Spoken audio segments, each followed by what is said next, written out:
Welcome back to Music Theory Logic. Andrew here, and today is another music theory breakdown where I recreate popular songs so that I can hopefully make music theory a lot simpler to you. Today we're going to be talking about a smash hit record by Justin Bieber called Ghost. Let's go ahead into the logic session. So it should come as a surprise to no one on the planet that Justin Bieber has another hit record. I really enjoy this song. If you haven't seen one of these before, I basically am not going to play the original audio. That's because I don't have the rights to that. I've recreated all of the elements. It's going to be shorter than the original because there's no vocals. I have written the vocal melody in here for the hook so that we can talk about those notes. Without further ado, here is my rendition of Ghosts. If you find this helpful, you'd help me out a lot by subscribing to the channel. Here we go.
All right, cool. Hopefully you could hear the words in there. If you're not familiar with this original, definitely go and check out the full thing because, again, this is to better help you understand that song. So I always encourage you to go and listen to the original. So this song is in the key of D major. D major has two black keys. We also call those accidentals in music theory.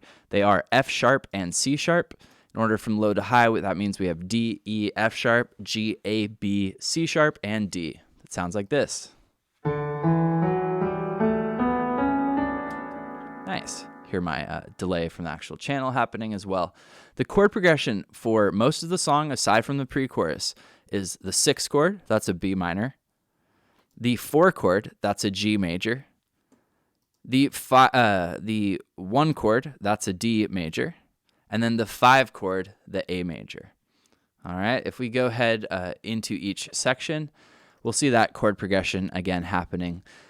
That's what the guitar is playing, which I recorded. I did a separate video on flexing it, so it felt like in time enough with the track. So go and check that out if you're curious about polishing off recordings.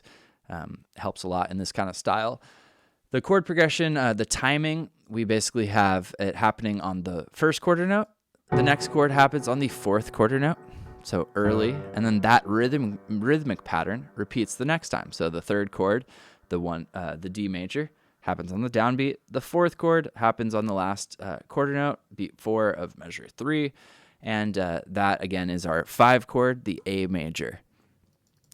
Cool. Those chords on their own, with the timing, sounds like this.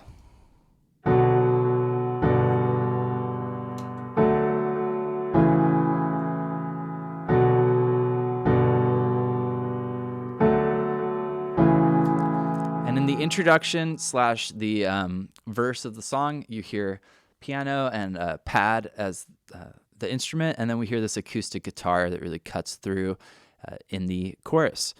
So another layer that we hear is this sort of stutter. It's almost like a bass line that it sounds like this on its own.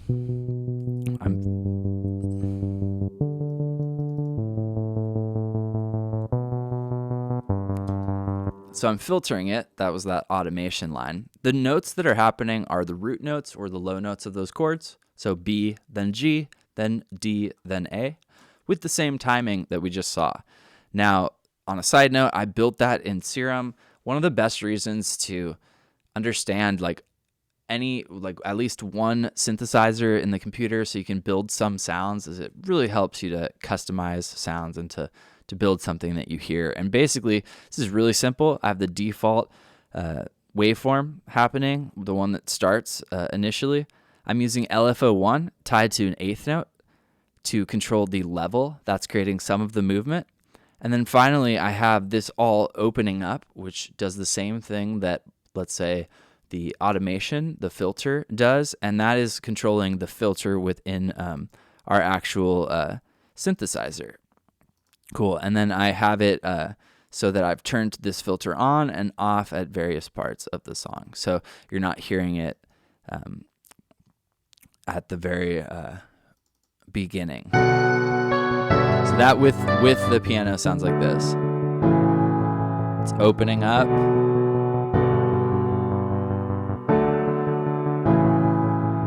You hear it more. It's a really subtle element in the beginning of the song, but it really makes the track move. It feels exciting in the beginning. All right, let's talk about the melody. This is one of the main things that a lot of you will be watching this for. This melody that we hear in the beginning of the song is essentially the melody that Justin Bieber sings in the hook or the chorus. That should be, or is probably pretty obvious to a lot of you. For instance, you could picture the words, "And if I can't be close to you, I'd settle for the ghost of you. I miss you more than life." So again, apologies, I'm not the greatest vocalist, but that literally outlines all the things he sings. The ending gets a little bit different notes and repetition, and we'll cover that when we get there. One thing about this melody is that there's a pickup. What that means is that it starts at a point other than the beginning or the beat one. So we hear this happening before. He also sings that going into the hook. That it's a really cool element of the song. And basically, rhythmically, we're beginning on beat 2. We're playing A, C sharp, E. That's an arpeggio of this 5 chord. A, C sharp, E. Go up to F sharp. The first note, the chord that we have starting right here at the second measure is that B minor chord. So that's the 5th that's in the chord. This note down here is not in our B minor. That if we wanted to consider that part of the chord, that would be a minor 9. So it's going F sharp down to C sharp, then going up to E. All right, now this note is also not in the chord that happens right there. We're going to a G major. When we hear the note E with a G major, it almost makes it feel like it's an E minor 7th harmony. E is very close to G major, so that note works quite well. Some might call it a suspended, like a 6th chord, which could be justified. All right, then basically measure 2 of where the full measures, where the chords close to you is D and D, so that's just our 1. Then we do this walk down. It's 5, 5, 4, 3, 2, 1, 1. And in terms of scale degrees, or A, G, F sharp, E, D, D. All right. Then we go up to the I miss you more than life. That part is going F sharp, D, G, F sharp, D. Again, resolving back to what we would expect, our root notes. So one of the ideas with scales is that if you've seen any of my videos talking about modes, there are musical modes that have the same notes as one another, but we define them as different things. And one of the things that would change, like this song, for instance, from D major to B minor, is we would be seeing a lot more of the note B. The melody would be headed back towards, or in fancy terms, resolving to a D. So that covers our melody, and that covers a lot of the song. We don't get any drums until the verse starts. The drums, I guess, on their own look like this. We have a little bit of a pickup where we go kick to snare. This backbeat is on beat 2 and 4. If you've heard me talk about it, these drums before, I use that term backbeat a lot. It's the simplest thing to understand in most songs that are famous in the drums. Typically, the snare is doing one of a couple things, and that is very important, sets a marker for our ears. If you happen to have my music theory text linked below, I go into detail there. So our clap is happening on beat 2 and 4 the whole time. Our kick drum has a bunch of movement. So we're going kick, kick, kick. That's an eighth note, then 2 16th notes. Then we're going with the kick on the second eighth note after beat 2. We could call that kind of some syncopation. Then we get 2 kicks on the last 2 16th notes of that measure. That starts to kind of repeat. We get a kick on 1 and then a kick on the second eighth note and nothing. Then that full pattern repeats a second time. Only the very final measure, instead of just being these 2, we get an extra kick on the eighth note after beat 3. All right, the cymbals are somewhat minimal. That's this top line.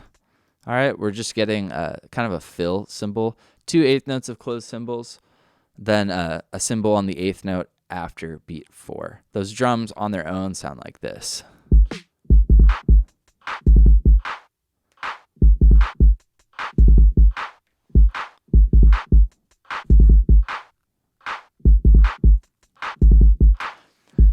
Now, those drums are getting filtered like substantially and under via just like a low pass filter with the EQ. That the drums are definitely there in the song. It has that rhythmic feel, but at this point in the song, it feels very mellow and soft. The drums are there, but they're not up front, and that's made possible by that filter. All right, so that with our bass line, which is basically a variation of that serum patch I already showed you. I'm filtering it a bunch with said EQ. It's doing the root notes of the chords, although it's beginning on the third chord. So like the verse starts here at measure 10. We don't get any bass for 2 measures. Then it starts. It starts with the 1, that's the D. From there on, all of these are basically the root notes within the actual chord progression. That with our drums sounds like this. So no bass. And then here we go.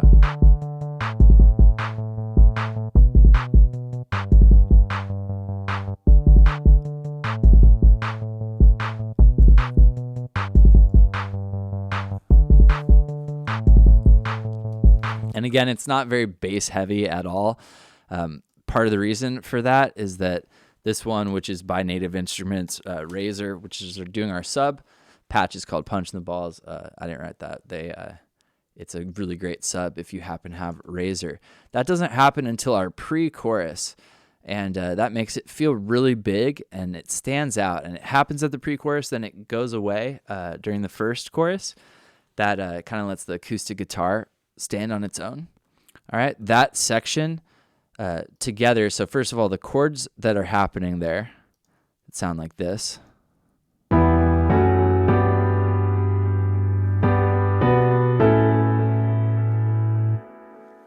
All right, and the chords that are happening there is an E minor, an F sharp minor, a G major, then G major, B minor to A major. Those are all in our key of D minor. The chord quality, this E minor is a 2. This F sharp minor is a minor 3. This G major is the 4 chord. And then the 6 chord, the B minor, to the 5 chord, the A major. And that, again, is the only time the chords change. It does a huge deal to break up the chorus of the song and the verse, so we don't have the same thing happening the whole time. And it really brings the energy up for the chorus, so it feels extra epic when we hear that. Let's just hear that in context. So we're in the verse. Here comes the pre-chorus.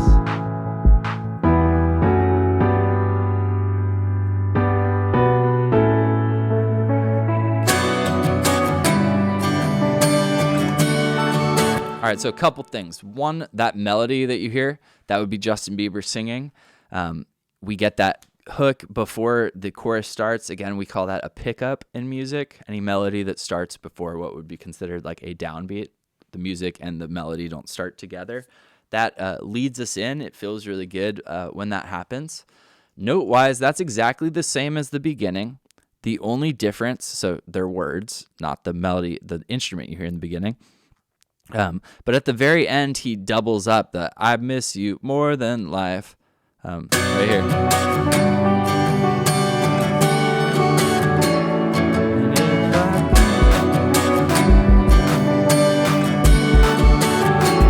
Slight different ending here.